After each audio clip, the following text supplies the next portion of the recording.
right. I want to encourage you guys to grab a handout, grab a pen. If you need a Bible, that's fine. Grab one of those. We're going to be looking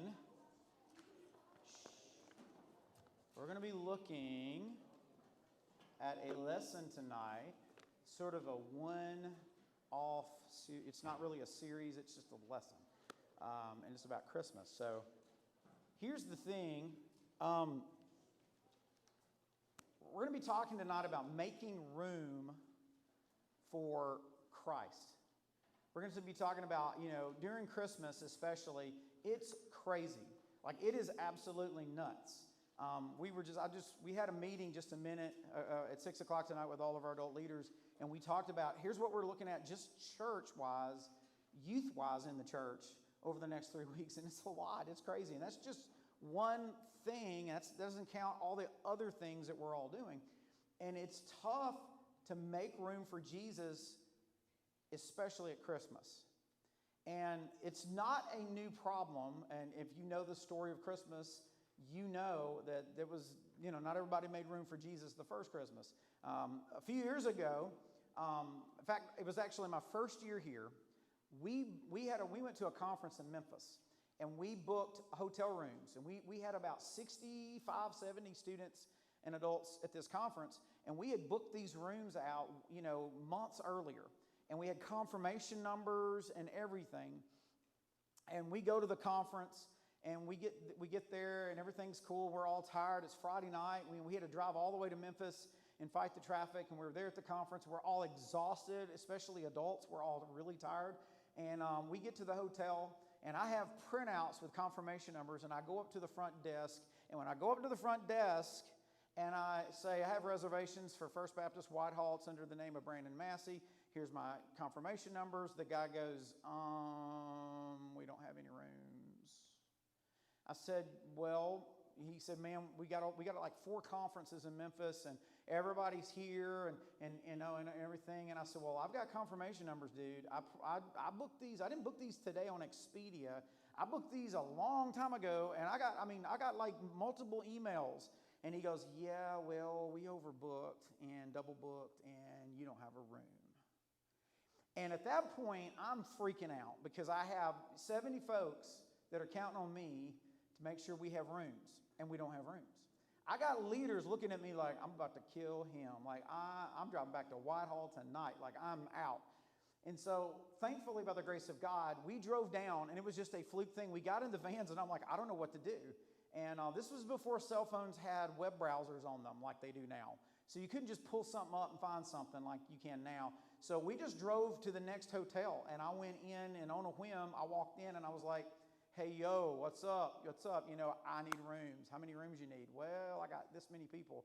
And the guy looks at me like, we don't have that many rooms. And he ended up finding some things, and we all stayed in about 5 rooms, okay? Do the math. It was gross. But you know what? We made it. We got through it. It could have been better. Y'all, there's nothing like being on the outside looking in. Anybody ever been like that, where you had a situation where you had reservations, or you thought there was room and there wasn't room for you? Well, that's what happened the very first Christmas. What's going on is that everybody was required by law to go back to their ancestors' home. And so, everybody knew, kind of for the most part, where did my descendants come from? What city did they live in? And you had to go back. And this was a Roman thing. This wasn't a Jewish thing. This was a Roman thing where you had to go back in and you had to take a census. And you had to go back. And so Mary and Joseph were expecting. It didn't matter that they were expecting. They had to go back and take a census. Now, I guess Joseph could have left Mary in Jerusalem or Nazareth or wherever, but he didn't do that. He brought her with him. You guys, probably know this much of the story. They rode on a donkey, and they rode in. They went to a town called what? Bethlehem. That's right. They went to Bethlehem. And while they were in Bethlehem, doing what the Roman government told them they had to do by law, Jesus decides, I'm going to show up. This is God's timing. See, God's timing a lot of times is absolutely not good with your timing. Like, it's like the worst time. Like, this is like the worst time for Jesus to be born. Could you not wait a couple of weeks? and let us get back home. Nope. Jesus decided to be born on the road. He's like a rock star. I don't know.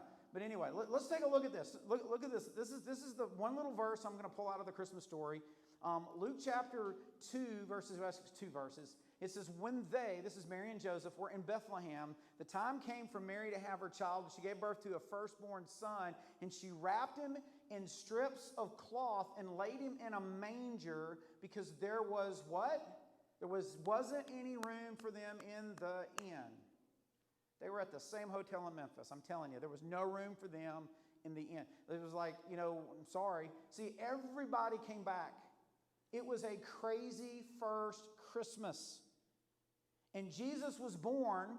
The King of Heaven stepped out of heaven and was born in a feeding trough where they kept the animals in the barn. Why? Because there was no room for him to be born in a regular hotel room. And here's the thing. Think about this from the innkeeper's perspective. If he has no more room in his inn, that's a good thing for his perspective because that means business is booming. And he's got all these people wanting rooms. And who is this little young teenage couple from who knows where? I don't care that you're expecting. Who's that kid to him? And here's the thing. The innkeeper has no use for this baby or this pregnant woman, and he doesn't know who he's snubbing. He just doesn't know. We got all, how could he do that? Well, he didn't know. But y'all, I want you to listen to me. And this is where this applies to you. I know you're not an innkeeper. At least I don't think you are. Okay? If you are, wow, that's a pretty cool side job you got there. Anyway, if you've got a hotel or whatever going. But here's the thing. I want you to listen to me. This is where this applies to you. When you don't have room for Jesus, you miss out on a blessing. I know you don't think you do, but you do. When you and I crowd out Christ in our life, we miss out. I'm not talking about just missing a church service here or there. I'm not talking about missing a youth event. I'm talking about missing Jesus. And we don't think about it that way. You see, we rarely miss Christmas.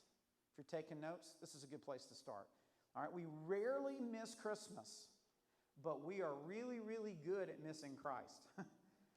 And not just at Christmas, y'all. We miss Christ all the time. We miss Christ.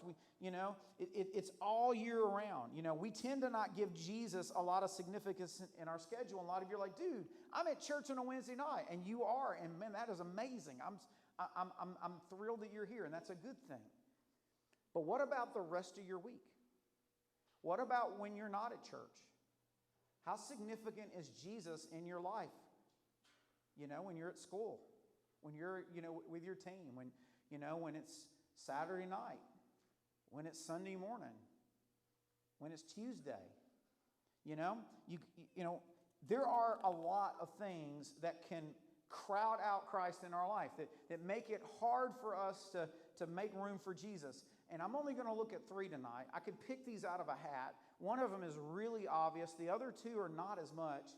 But I was praying about this, and I was asking God, what do you want to say to us? And I'm talking about Brandon too, because man, I've been convicted by this, just writing this message out. I've been like, God's talking to me, But I want to be helpful to you guys. I'm not here to make you feel bad. That's not the goal. Guys, it's not the goal. I'm here to encourage you. And sometimes you've got to define the problem before you can change the problem. And so we're going to look very quickly at 3 things. We're going to do a flyover. We could get really deep on any of these 3 things. In fact, you can get a little deeper in your groups tonight. But we're just going to do a quick flyover and remind you. And some of this stuff you've heard before. Some of this stuff you need to hear it again. Or maybe for the first time. So we struggle to make room for Jesus, all right, for 3 reasons. All right, the first one, the big one, the obvious one, is we're just too busy. All right, when you're too busy, you're going to struggle to make room for Jesus. So I went to a restaurant this past Sunday. I'm not going to name the restaurant because I don't want to come off like I'm hating on the restaurant, because I'm not. I love the restaurant. I love the folks that own the restaurant. Y'all, it was unbelievably busy. I haven't seen it that busy since before the pandemic. And there wasn't enough food or enough servers, and they weren't prepared. And it was unbelievable how frustrated people were. We were a little frustrated for sure, but there were lots of folks mad and frustrated and griping and complaining. And and getting, and walking out and all that, y'all. When you're busy, things suffer. And here's the thing, the busier you and I are, the more our relationships suffer, because relationships always happen in the space of our lives. Okay? In the margin of our lives. Like I've showed this, remember we did a message at the beginning of the fall about this. I mean, check out this picture here, okay? Your life is supposed to be like this notebook paper. There's supposed to be space where you're not going to do anything on purpose. But I could do something. Yep, but you're not going to do it. I was off during Thanksgiving break, and I'm on some medicine. I'll talk about that here in a minute. And I didn't feel like doing anything. And so I sat around and didn't do anything. I'm normally, as soon as I'm off, I've got 15 things I'm doing around the house. I'm just that kind of a person. I'm constantly going and constantly going. And I had to sit and I had to just not do anything. And it was hard for me. Does anybody else struggle with just sitting around doing nothing? Maybe some of you are like, dude, I'm a pro at that. But most of us, y'all, if our life is this sheet of paper, we're trying to fit as much things in our life as we possibly can. It's like we have to do it. I remember a few years ago, we went to church camp. And our youth group used to be, when we would go to a church camp, and there would be other groups there, our group was the one that would get up and jump up and down and win the mega relay and just be pumped to be there and get up and dance. And this particular camp, man, nobody did. I mean, everybody was just sitting like this. And it was like that all week.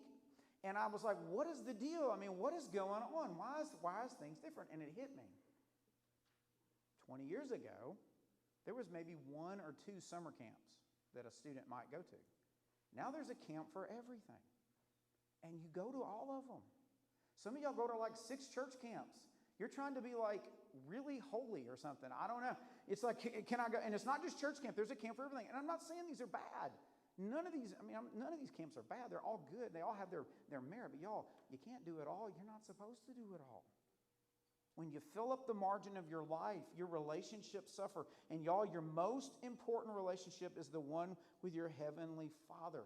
Y'all, you've got to guard it. Listen, you've got to be intentional. Okay? You guys have got to be the ones to say, you know what? I don't need to do all these things that I'm doing. We're going into a new year. Maybe you need to make a list of all the stuff you're doing on a sheet of paper like this. And you need to pray about it for several days and weeks maybe. And you need to ask God, what are the things that you want me to do? And I'm going to tell you, some of you are going to think, God's just going to say do the churchy things. No, He's not. If you stay in the walls of this church all the time, are you being a light for the community? Heck no. You need to get out there and do stuff to a point. But you need to pray about things. God, what are the things that I need to do? And here's the thing. Maybe we should ask God, what are the things that there's no way I can do that's not even on this list because there's too much on this list? Pray about it. Go to God about it. Y'all, we never drift toward the things that matter the most in life. Psalm 39:6 says, we're merely moving shadows. All of our busy rushing ends in what? Y'all say that word with me. It ends in all of the busyness. All of the busy. From an eternal perspective, most of it is just not worth it. I'm as bad as anybody in here about this. Before you think, he's talking to me, I'm talking about me. A lot of what I do, it's like, does it really matter in the scheme of eternity? Does it really matter? Guys, we keep asking now what when we need to ask so what. Some of us are like, what's next? Now what? Instead of what's most important, so what? Y'all, start asking the question, okay, I'm doing all this, so what? What's most important? What's the thing that I need to be doing? Not just during Christmas, but all year round. Ecclesiastes 12:1, Solomon's writing, he's an old man writing to young people, and he says, don't let the excitement of youth cause you to forget your Creator. Honor Him in your youth before you grow old. Don't live with the mindset that I'm going to do everything I possibly can, and when I get old, then I'll have time for God. He's saying, make time for God now, because when you get old, it's harder. It's not easier. We never drift toward things that matter the most in life. You've got to be intentional. Be still. Psalm 46:10. Be still and know that I'm God. Be still. That word can also be translated as be silent.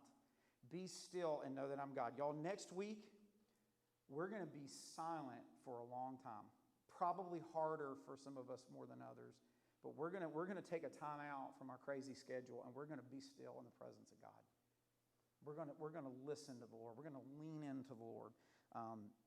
Y'all, if you want to make room for Jesus, don't make excuses for being busy. Say no to some things. Say yes to the better things, the better yeses. Develop the discipline of leaning into God. Pray on a daily basis. Develop those spiritual disciplines. We talked about that Sunday night during Ignite. Can we get some love for Ignite? Woo, woo. Anybody? Okay. All right. All right. So, hey, we could talk about this for a long time. Y'all, pray about some things. And I'm not telling you what to cut out of your life. I'm just like I wouldn't want you to tell me. But I'm making a list. I'm saying, Lord, what is on this list that I really just don't need to do for a while? Maybe ever, but at least for a while. I need to take a break from so I can do something else, so I can lean into you. All right? So we're too busy. That's one of the reasons we don't make room, and that's an obvious reason.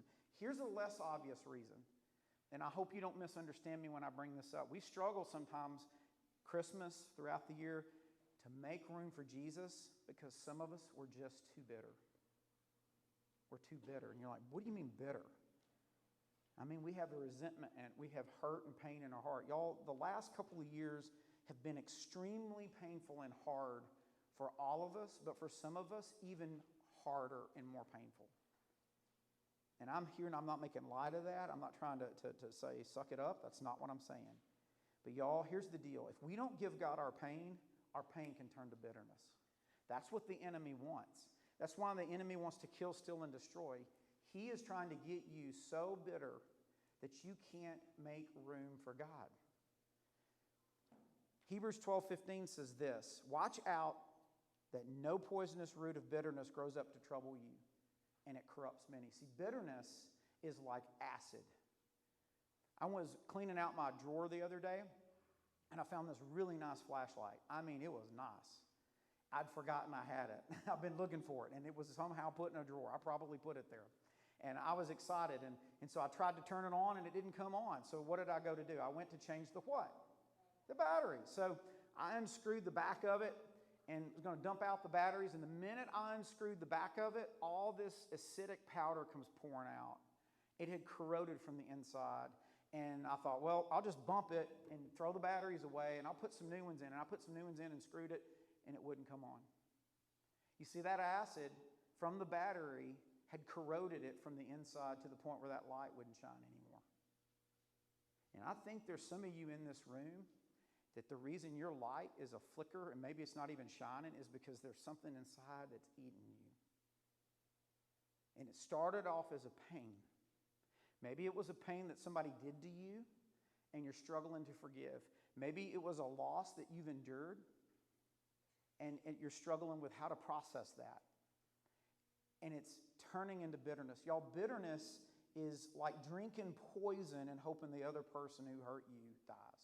But you're the one that dies. There's two main reasons we get bitter. And I'm just telling you this from my own personal experience. The first one is this. The first one is when someone hurts you and you don't forgive them. When somebody does something wrong to you and you hold on to that. They do something terrible. And you're having a hard time letting go of that. That lack of forgiveness is like those batteries. Eventually they're going to corrode and it's going to eat you from the inside out. You want to get back at the one who hurt you, but that's not the way it works. Listen, I need to say this to some of you tonight. I'm not here to say what they did to you is right. That is not true. Some of you think, I can't forgive Brandon because that'll mean what they did didn't matter or it's okay. No. You need to listen to me. You might want to write this down. Forgiveness isn't letting them off the hook for what they did. Forgiveness is letting you off the hook for what they did. Are you listening? I'm going to say it again. Forgiveness isn't letting them off the hook for what they did. Forgiveness is letting you off the hook for what they did. When you don't forgive, you're a prisoner. That person that hurt you may not even realize they even hurt you, but you're holding on to that. Maybe you're justified in being ticked off, and nobody would blame you for being mad. But here's the deal. As long as you're bitter, it's not going to get better. So that's one reason we've been hurt and we won't forgive. Here's the second thing. The second reason. We suffer some kind of a loss and we don't grieve properly. We don't grieve through it. Anytime there's a loss of something or someone we've loved, there's going to be pain. We lose a job, we lose a friend, we lose a loved one. We didn't make the team. I don't know. We used to have this best friend and they moved away. I remember being in college and having a really, really good friend, and he decided he was going to pledge. And I said, that's fine. He said, man, it's not going to change anything. And it changed everything. He wouldn't even talk to me the next semester because he was told not to. And it hurt. There was loss, and I didn't handle that loss the right way. Y'all, you never get over a loss, but you can get through it. And the way you get through it is grieving. And we talk a lot about grieving, but the reality is we just don't want to grieve. We don't know how to grieve. And some of us grieve in different ways, and we can talk about this. You can talk about this for years. But I just got a word for some of you tonight. We think grieving means losing.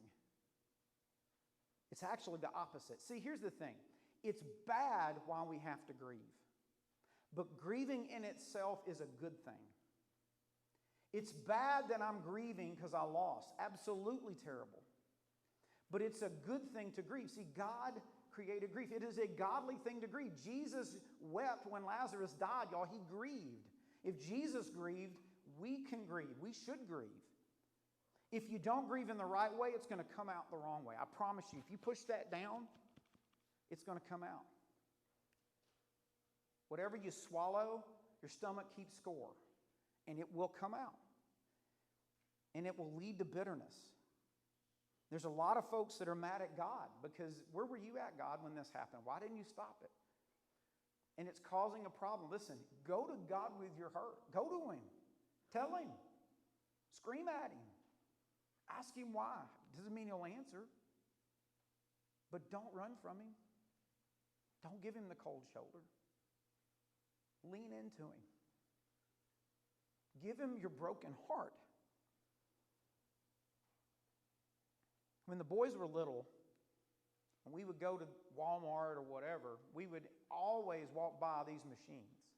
Y'all know what I'm talking about? When I was a little kid, those things were $0.25.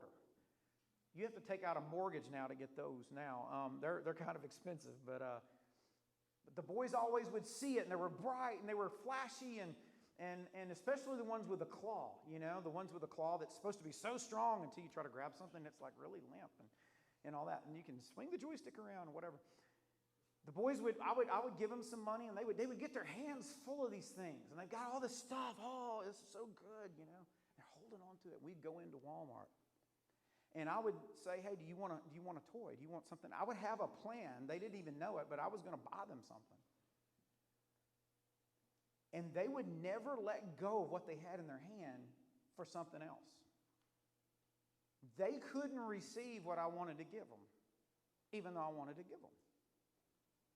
I wonder tonight if there's some of you that are holding on to something. Maybe it's something somebody did years ago. And you're right.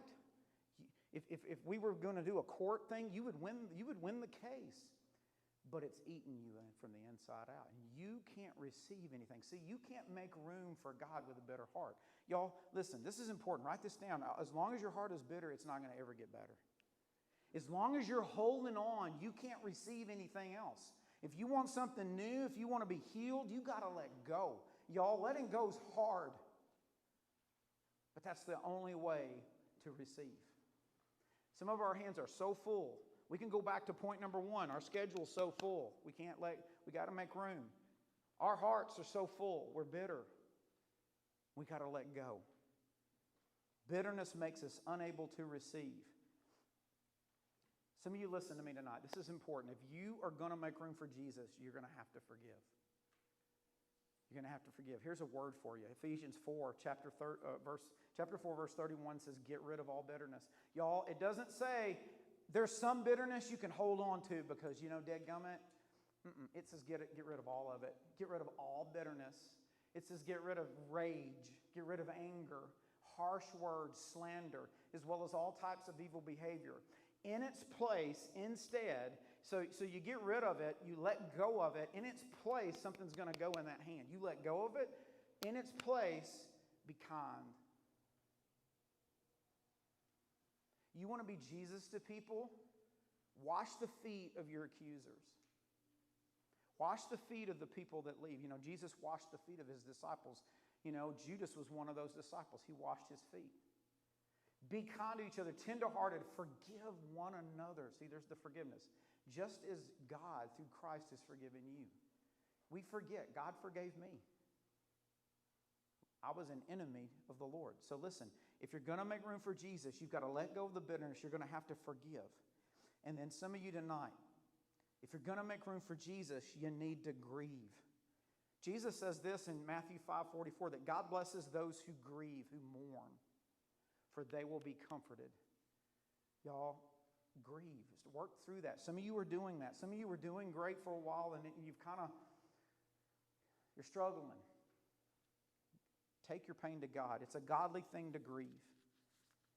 So we struggle to make room for Jesus. We're too busy. Some of us are too bitter. And here's the last thing tonight. I could talk about 6 things, but I'm only going to talk about 3. Some of us are too bothered. We're too bothered. And you're like, what are you talking about? Too bothered. Some of us tonight, our anxiety level, if it's from 1 to 10, it's like at about a 25? Our worry is off the chart. Our stress level is crazy. And here's the deal. If our heart is like this, how in the world can we let go and let God? A lot of us are bothered. So 3 years ago at Christmas Day, I was taking a bite of something. I don't even remember what I was eating, but I remember what I felt when I ate. It felt like a sharp pain went through my jaw, like unbelievable pain. And I was like, oh my gosh, I must have a cavity. And it didn't go away. It just kept kind of hurting, a little pain, kind of annoying. It wasn't like terrible, but it wasn't good. And it kept lingering and lingering. So I went to my dentist, and he did an X-ray, and he says, your tooth looks fine. I can't find anything wrong with it. And he said, it just must be some weird thing. He said, if it keeps bothering you, come back and we'll do a root canal. Well, guess what? It kept bothering me. And guess what? I went back and had my first root canal. Root canals are terrible. I mean, can we just get that out of the way? They're just horrible. Anyway, I had a root canal. And here's the deal. It's supposed to kill the nerve of the tooth, right? And so it's not supposed to hurt anymore. Here's the thing. It kept hurting. So I went back to my dentist, and he said, that's weird. He took another X-ray. He said, everything looks fine. He ends up doing a root canal to the tooth behind it. He says, I bet we got it. It kept hurting. I go back again. He's like, I don't know what to do. Y'all, it kept hurting and hurting and hurting and hurting and hurting and getting worse and getting worse. And we're talking, y'all, all the time. And so I went in one day, and I looked at my dentist, and I said, I don't care what your X-ray says. Pull my stupid tooth out of my mouth. It's killing me. It's like a dagger. And so he did. He pulled my tooth out. It kept hurting. Must be the back one. So a few weeks later, he pulls that one out. Then the pandemic hit, and the whole pandemic, pain, no teeth back here, pain. I'm like, what is going on? What is going on? I go to see an oral surgeon after the pandemic. He sends me an oral surgeon. Our oral surgeon says, you're gritting your teeth at night. Here's some medicine. Take that. I took the medicine. Still hurting. A few weeks ago, on a Wednesday night, I go home, and I sit down in the recliner, and it was like somebody took a knife or an ice pick and just stabbed me. It was the worst pain I've ever felt in my life. It was so bad. And it was like, what was that? It went from it was bad to it was terrible. Never felt anything like it. And I mean, I'm not exaggerating. It was bad. So I was up all night with it. I could not go to sleep. I couldn't lay my head where it didn't hurt. My cheek hurt. It was bad. It eventually went away, kind of, sort of, and so I thought, well, that was weird. Maybe it's going to go away. And guess what? 2 nights later, it did it again. Didn't sleep that night either. 2 nights later, it did it again. And finally, I decided I'm calling my dentist. So I actually I have my dentist's phone number. We're really close right now because I've given him all my income. Anyway, so I texted Max, and I was like, dude, what the heck? I mean, do I need to go to the ER? What's going on? And he comes in and runs scans, and he said, Brandon, I think you may have something called trigeminal neuralgia. And I was like, I've Googled it. I hope you're wrong. He sends me back to this oral surgeon. The oral surgeon says, I think so. He sends me to a neurologist. Neurologist does an MRI. He tells me, you have trigeminal neuralgia. And you're like, what is that, you may ask? Here's a diagram. You see that nerve? Tri, mean 3. Go ahead and click one more time, Tucker. That's what's hurting. It is terrible. It's bad. And I know there's people suffering from all kinds of things, but y'all, it's driving me crazy. They put me on medicine, and it's driving me crazy. And here's my point in saying this. I'm not looking for your sympathy. I want you to understand. This has been a distraction spiritually for me. This has been bad. Like, I have a hard time focusing on anything other than pain. But that's nothing compared to what some of you are going through. Because what some of you are going through isn't a nerve thing. It's a heart thing. No matter what you do, you're always sad. You're always stressed. You're always worried. Let me tell you something. We've been talking a lot about this over the last year or so. You need to tell somebody. You need to open up about it to somebody. Don't keep it to yourself, because listen, that thing, the enemy is allowing that, he's causing that in your life to distract you, to bother you, to get your heart so whatever that you can't focus on the things that matter. Y'all, you don't defeat worry and anxiety by running from it. You defeat it by replacing it. Real fast, look at this verse. Good verse, man. If you're struggling with worry, you should memorize this verse. Philippians chapter 4, verses 6 through 7. Paul says, don't worry about anything. Y'all, you do not get a pass on worry. Jesus never says worry only, if it's a big thing, you can worry. He says, no, don't worry. Don't worry about anything. In its place, remember, in its place, replace it. Pray about everything. Pray about everything.